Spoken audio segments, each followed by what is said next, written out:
But in the new reality that we live in, that called the 21st century, women are living longer. And women are spending more than half of now at least 30 to 40 years of their life in post-menopausal existence, where nobody understands what happened to them. Yeah. So they get used to this suffering. Like all our ancestors went through this. And I can't believe that they went through this and they never complained. And meanwhile, we're a little different. We're like, what's happening? Why am I feeling like this? And then how to get out of this? So there are so many ways that are currently available for women to help them get ourselves out of that brief pause.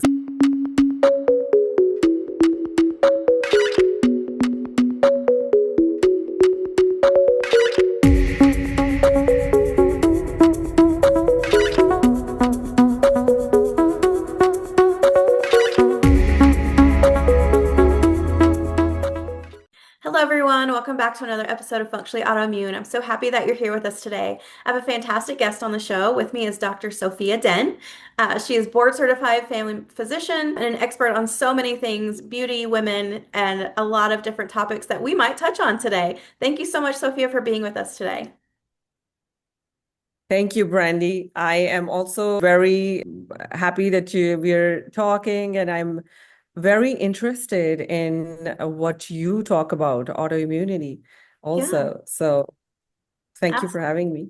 absolutely. Yes. Can you tell us a little bit more about yourself and kind of what led you down the path that you're on? What led you down beauty and helping women and looking at menopause and all those things? What took you down that path? So I guess the question that most people ask me is like, how did you become a beautician? What is I am a very expensive beautician. That's what I sometimes feel like. And after being board certified in family medicine, but before I became board certified in family medicine, I already did medicine in my country of birth, which is Pakistan. And over there, I studied like my initials, which is like basically all a British system of study. So that's like a British training because we were a colony by the British Empire. So we study British system of healthcare. So I was very fortunate to have, studied that. And before I came to United States, and then in United States, I retrained and entered family medicine, which is one of my favorite residency programs and trainings in United States because it focuses on the entire family, not just one person, but like from mom and dad, children to grandparents. So Yeah. it's like a geriatric training plus pediatric training and motherhood. They train you in GYN, and then they also train you in menopause, perimenopause, and andropause, which is something that a lot of other residency trainings do not focus upon. So I was very fortunate to have had like that very comprehensive training in United States. And then I entered into the hospitalist training right after my residency program. So I was a hospitalist where I took care of acutely sick people. Mm. And my work was appreciated a lot over there. And I got a chance to study in detail, and I took over the care of people in a nursing facility and rehabilitation. So I did a lot of geriatrics for 6, 7 years. I feel like my life has been like divided into like 6 and 7 year periods of Yeah. like different trainings. And approximately 12 years ago, I stopped my geriatric training the way it is currently being practiced. And I tell everybody that I saw the dark side of medicine when I was training in geriatrics.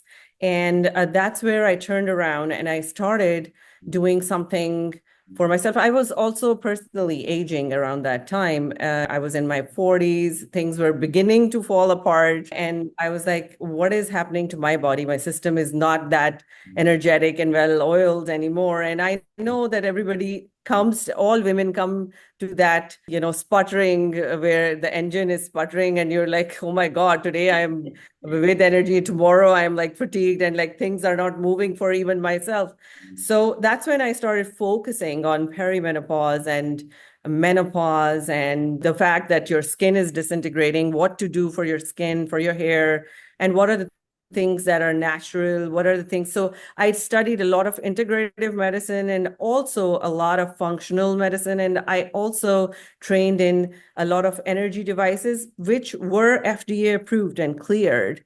So I kind of like did a 10-year in-depth training in this area, which is like very new. It's a new field of study. It's like longevity medicine, how to keep your system lasting you for a longer period of time. Yeah. And that is, like how to reprogram people and how to, and it also allowed me access myself because I was able to do that for not only for a lot of other people, but for myself. Yeah. And, through our own selves, we learn first that what is going to work and what's Yeah. not going to work. And so that's how I became who I became, which is basically I help women primarily lift their bodies out of perimenopause or any kind of pause. Because one thing that people do not understand, I mean, and now we're getting it, we're getting it, by the way, but we did not understand this in the past, Yeah. is that menopause or perimenopause is an all system pause. Mm. It's not just the pause of your fertility. It's not just a pause in your hormones and stuff, which of course it's a part of the pause that, the signs and symptoms of it is that either your periods are coming too close together or they're not happening or there's like issues with your periods. So they say that, okay, it's a period problem. Meanwhile, it's not a period problem alone. It is like an all system problem. Your immune system is pausing, your brain is pausing, your energy is pausing, your muscles start hurting. So there's like your sleep gets completely destroyed. Yeah. So, and your metabolic system is pausing.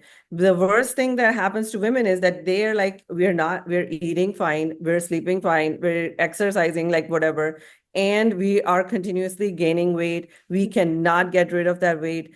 Our cholesterol is through the roof. Whenever you do your blood works, your doctors offer you five different kind of medications because they're like, Yeah. we don't know what's going on with you, because they don't understand that this is like an all system pause, including an immune system pause. It Mm. is an immune, like your immune system also starts pausing around that time. This is perimenopause, and menopause is the period of time when most women develop cancer because your immune system is weak. It can not clear out dysfunctional cells, which become and end up taking hold in different organs of your body, and you can't clear them out. So we had to learn a lot of different things. I tell everyone that in my 40s, after becoming a doctor several times over in different fields of study, I also ended up having to learn nursing because I wanted to be able to set up the infusions by myself without needing extra people to come in and help me.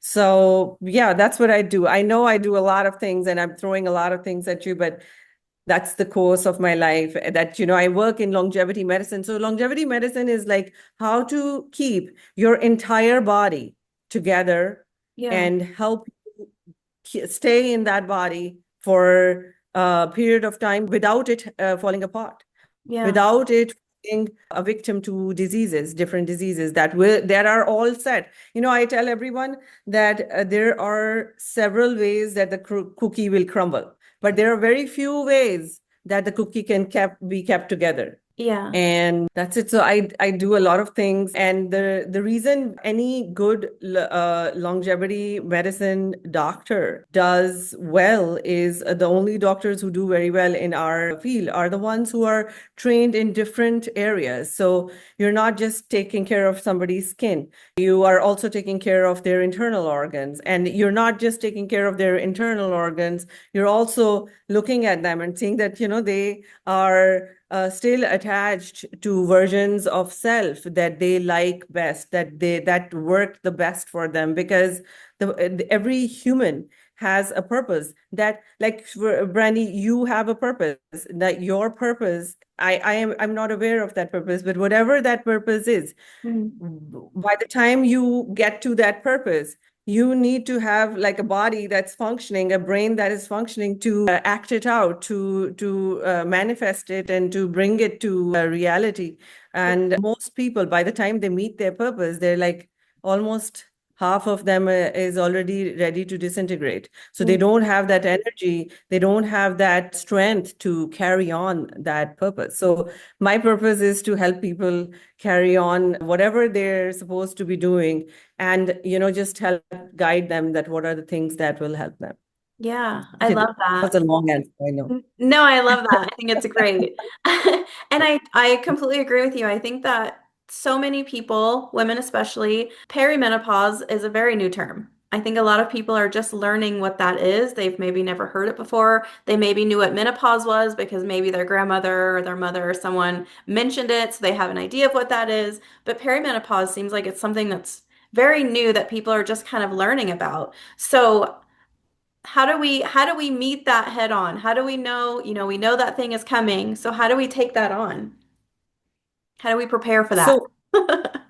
So, yeah, no, that's a very good question. And thank you for asking me, because this is something that I would love for every woman to know. And one of the things that we are now realizing is that menopause is not, it doesn't just happen out of the blue. Mm, Your body, as it prepares for that final pause, it goes through several years of a series of pauses, through mm, which sometimes by doing different things, you might lift yourself out of it.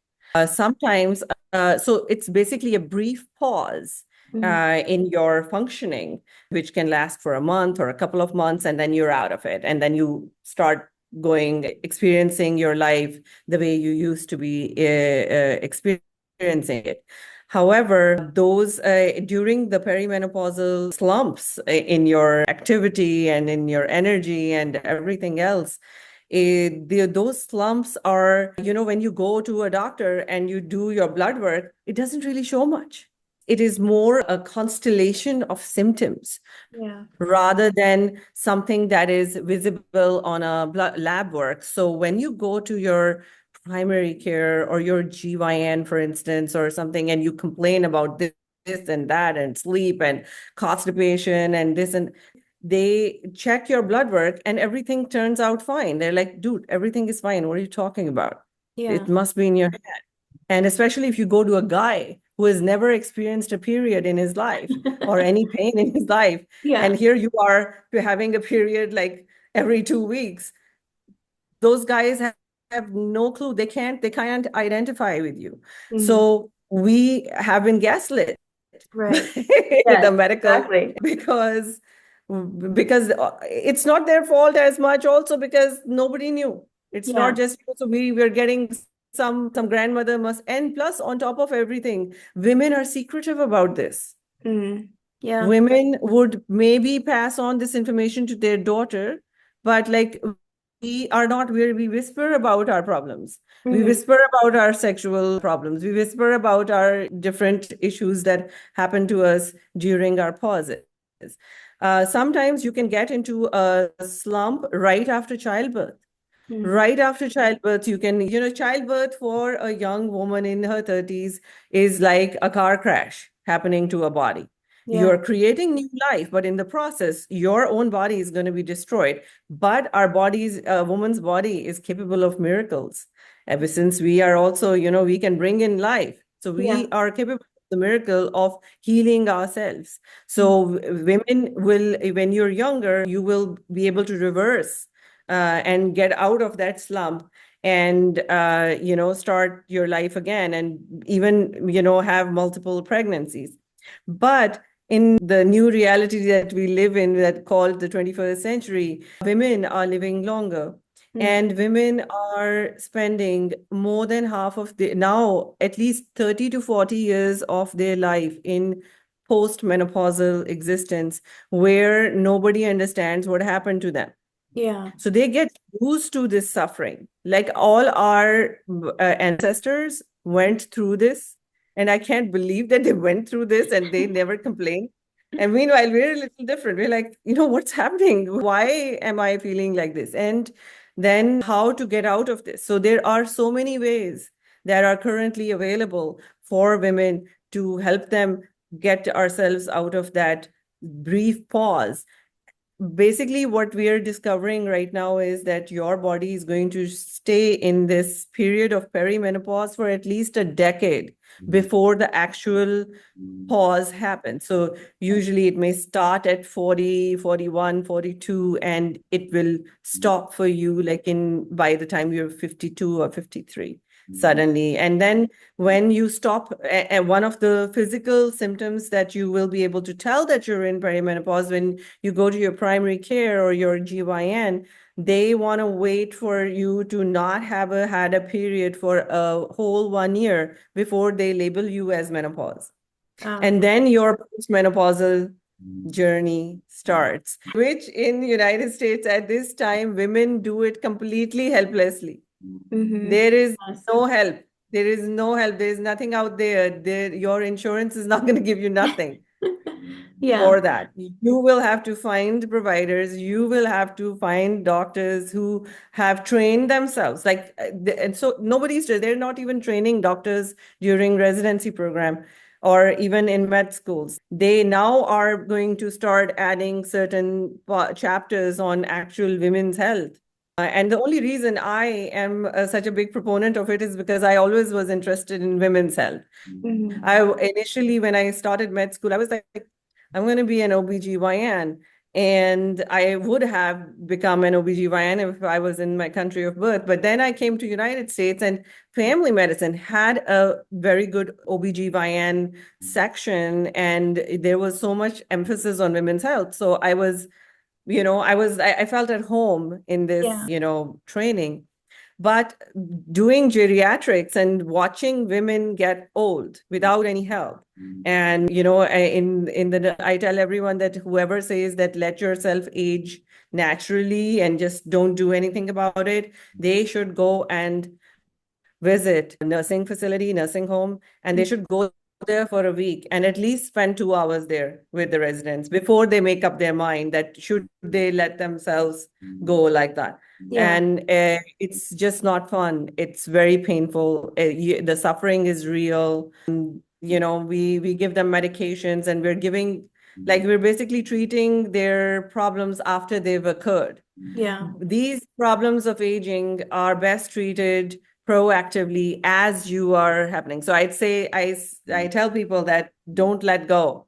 Don't let go of versions of self that you like best, where you were the best, where you felt the best, where you were energetic, where you felt healthy, where you felt that you could do things. Yeah, for sure. Now I can talk forever. I know we're just recording for half an hour, but I could talk forever. I love it. It's great information. I think too, there's such a push. I think it's backed off a bit now these days, but there was such a push not even that long ago, let's say maybe 10 years ago, that women, as they started entering what I assume would be perimenopause, would go to their provider, and a lot of them ended up with hysterectomies because they didn't know what to do, all these things. So, almost every woman in my family has a hysterectomy. And usually most of them happened in their 30s, which would have been around that perimenopausal age. So for the women who maybe went through that, who might be now, in their 60s or 70s or whatever, but, they had that happen to them during their perimenopause phase, is there any changes or different ways of doing things for them, as opposed to women who are naturally going into menopause? So, that's a very interesting question that, should we do hysterectomies on women when they're no longer using the uterus? It's just sitting there. So what ends up happening with menopause is that remember when a few minutes ago, I was also mentioning that menopause is an immune system pause.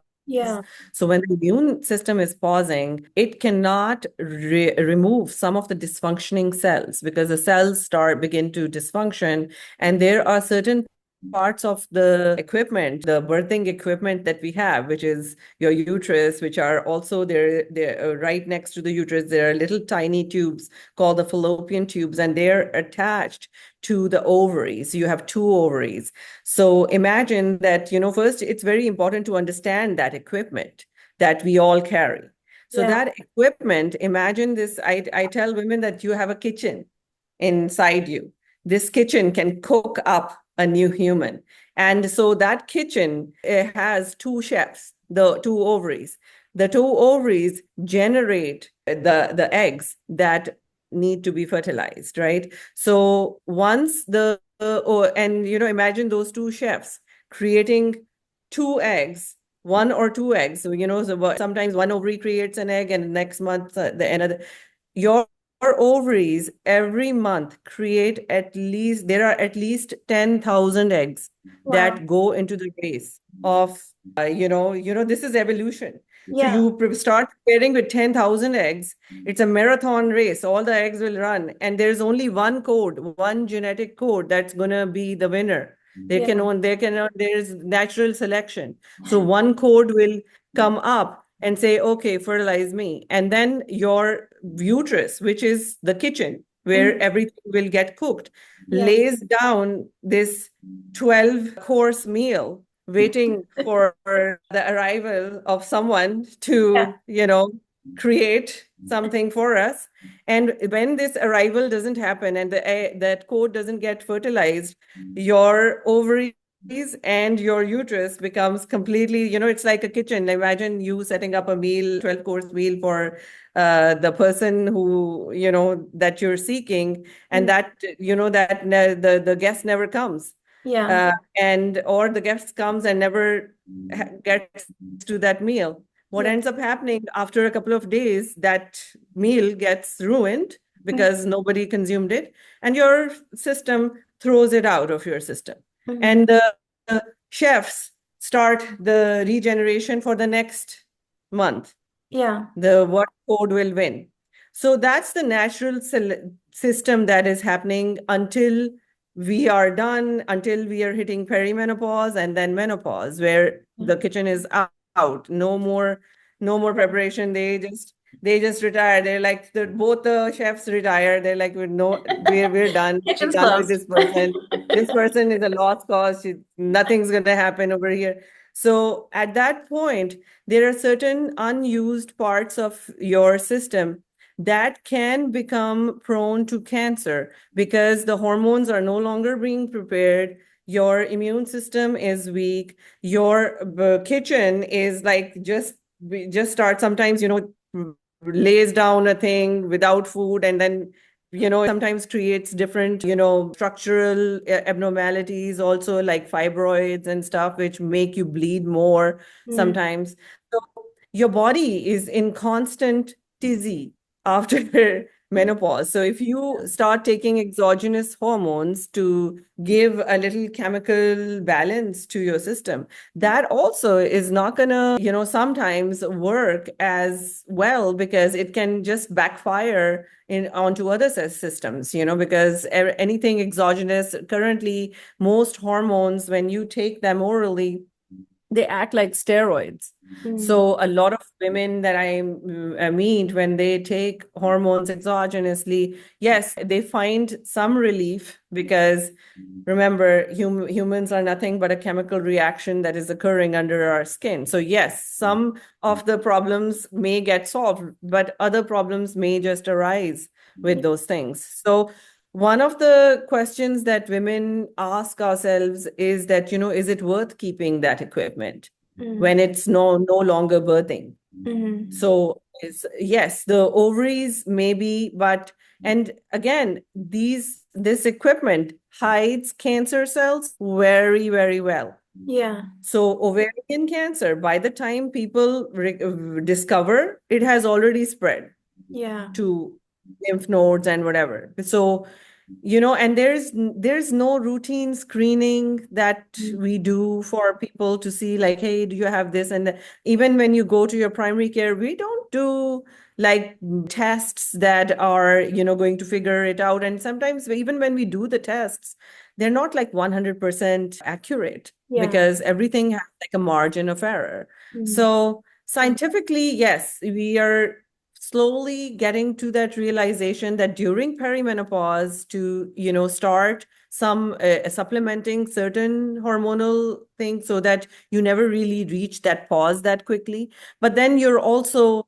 you have to be aware of all the things that you do. And can we do it integratively and naturally and functionally? Yes, I believe so, that there are things that we can do to keep our tissue from dying, from withering away. Yeah. And what are the things that we can do naturally that are, as close to the elements that our body is already made up of.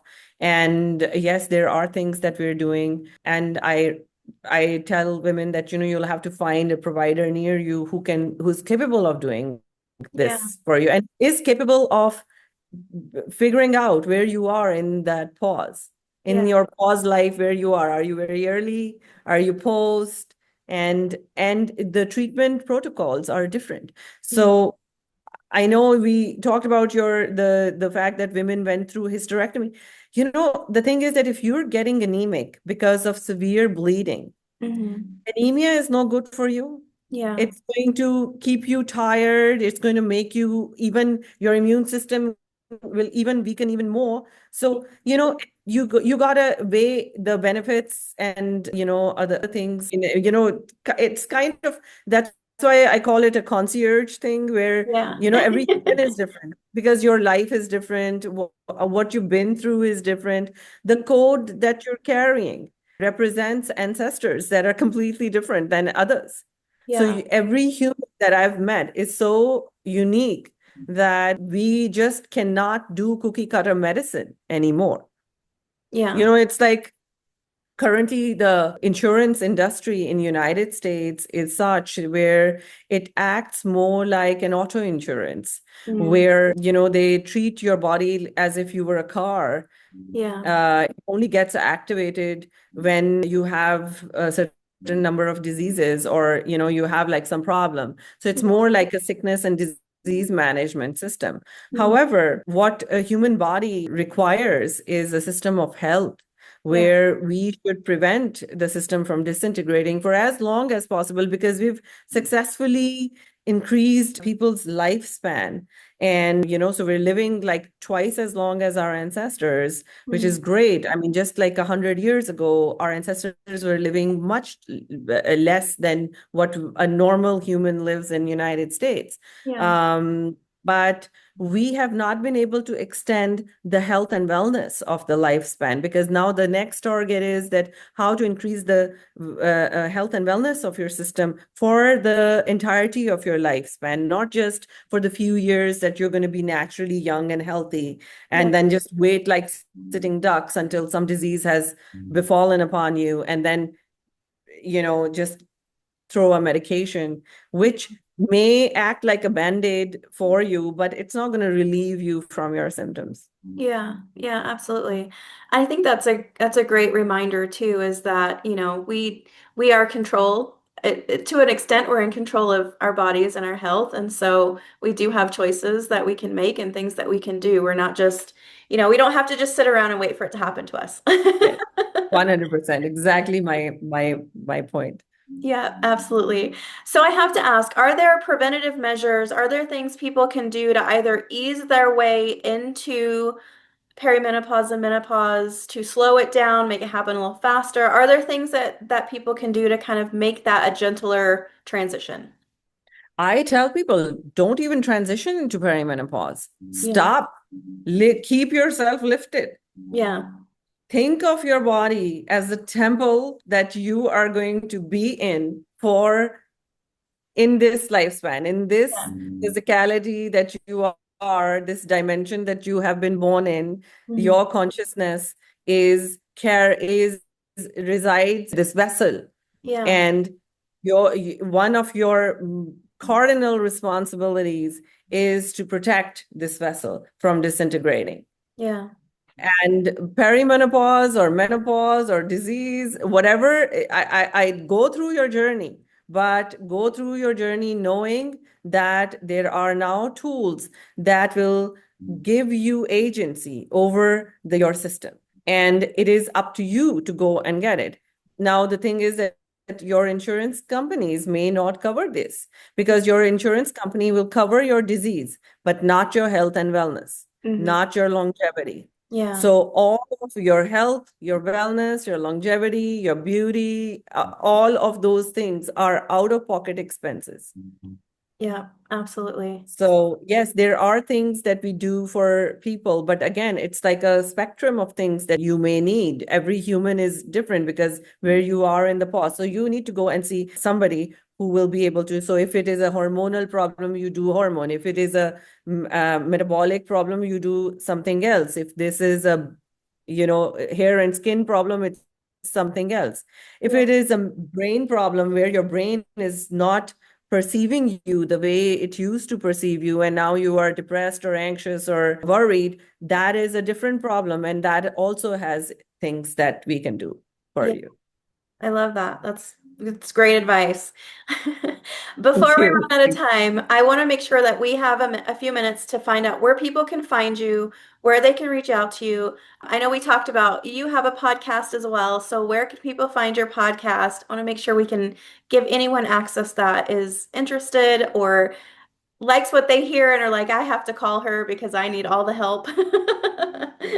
Come and see me. So my physical location is in New York. I am in Westchester, New York. I'm maybe 20 to 25 minutes outside south of the New York City. And you can find my podcast, however. I'm sure that I will not be able to meet all the people that I need to meet in my lifetime. However, you can find my podcast on all platforms. I recently rebranded it. Initially, I used to call it Anti-Aging with Dr. Giovanni. Dr. Giovanni is my pseudonym for social media.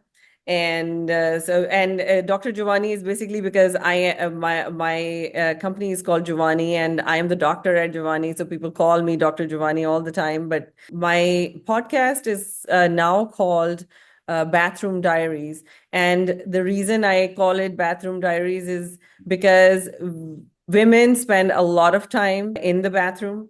And it is like that space where you are faced with yourself and with your problems. So whether it is your gut problems, whether it is your period problem, whether it's your urinary incontinence problems, or whether it is your sexual dysfunction problem, or whether it is perception of self problems, or where you are not able to see, where you're not connecting with versions of self which make you happy.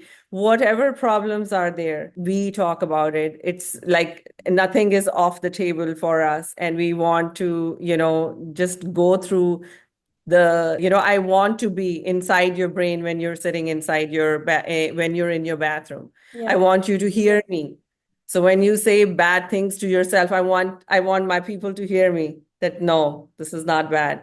Yeah. Just, you're thinking it, you're letting something else enter you. So you gotta keep yourself out of that slump that all women face. We all go through that. And we all have to lift each other out of that. Yeah. So, but in the bathroom, you're by yourself. So that's where Bathroom Diaries, that idea came, that I'm like, I'm going to do the Bathroom Diaries, and it's for women. And it's going to be your conversation with your doctor. I love that. That's fantastic. Well, thank you, Sophia, so much for being with us today, for sharing all this fantastic information.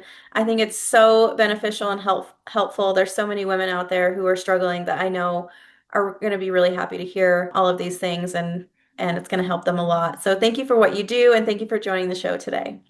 Thank you. Thank you.